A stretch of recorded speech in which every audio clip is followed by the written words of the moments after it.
Shalom, saudara-saudari yang dikasihi Kristus.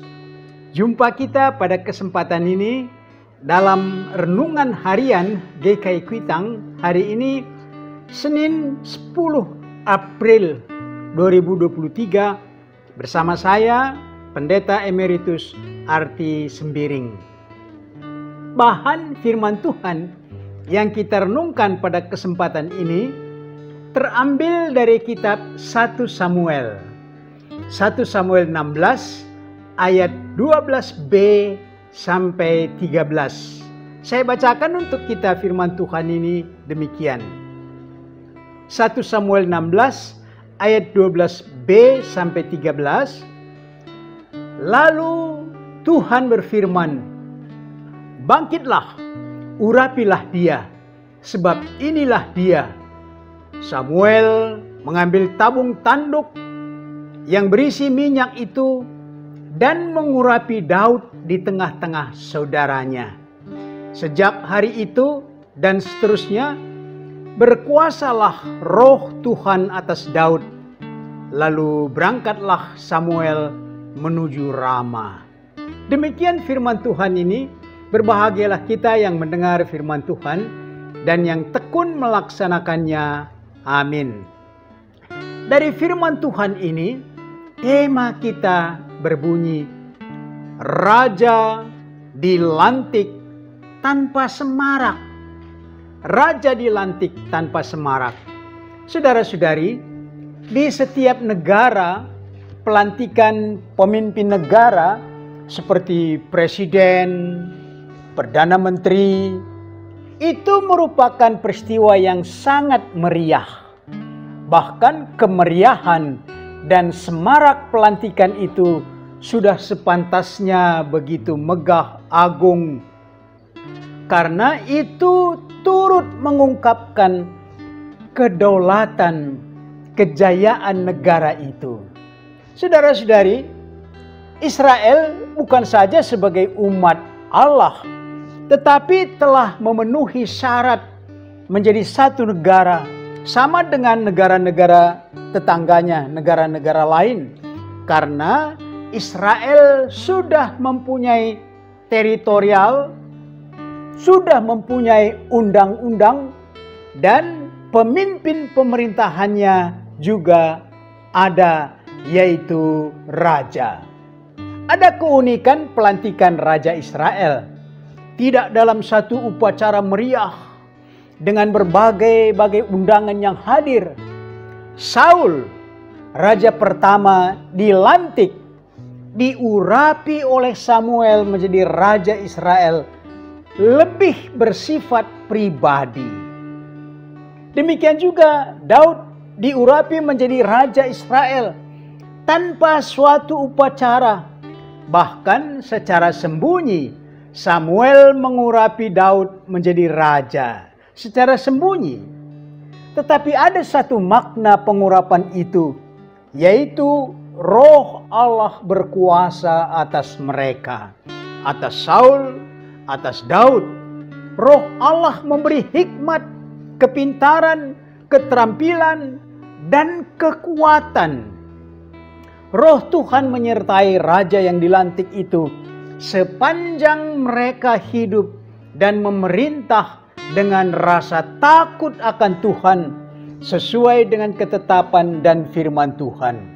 Kalau tidak ada lagi sikap rasa takut akan Tuhan dan tidak melakukan yang difirmankan Tuhan, maka roh Tuhan akan undur dari mereka. Saudara-saudari, kita sudah merayakan Paskah, yaitu kebangkitan Yesus dari kematiannya mengalahkan maut. Maut suatu kerajaan yang iblis sebagai rajanya dan semua setan-setan, roh-roh jahat, roh-roh kegelapan sebagai malaikat-malaikatnya. Tuhan Yesus telah menjalani kerajaan maut itu melalui sengsara kematiannya dan dikuburkan, yang kita akui dalam pengakuan kita, dia turun ke dalam kerajaan maut. Kalau kita mau memahami apa, siapa, bagaimana kerajaan maut itu, maka lihatlah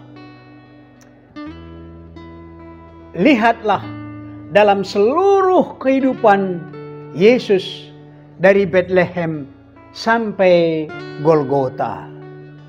Saudara-saudari, tetapi yang sangat menggembirakan ialah Yesus Kristus bangkit dari kematiannya. Maka pada hari ketiga, sesuai dengan yang difirmankan Tuhan, setelah kematiannya di kayu salib, dia keluar dari kerajaan maut sebagai pemenang. Musuh yang dihadapi Yesus bukan Herodes, bukan imam-imam, tetapi iblis dengan kuasa maut.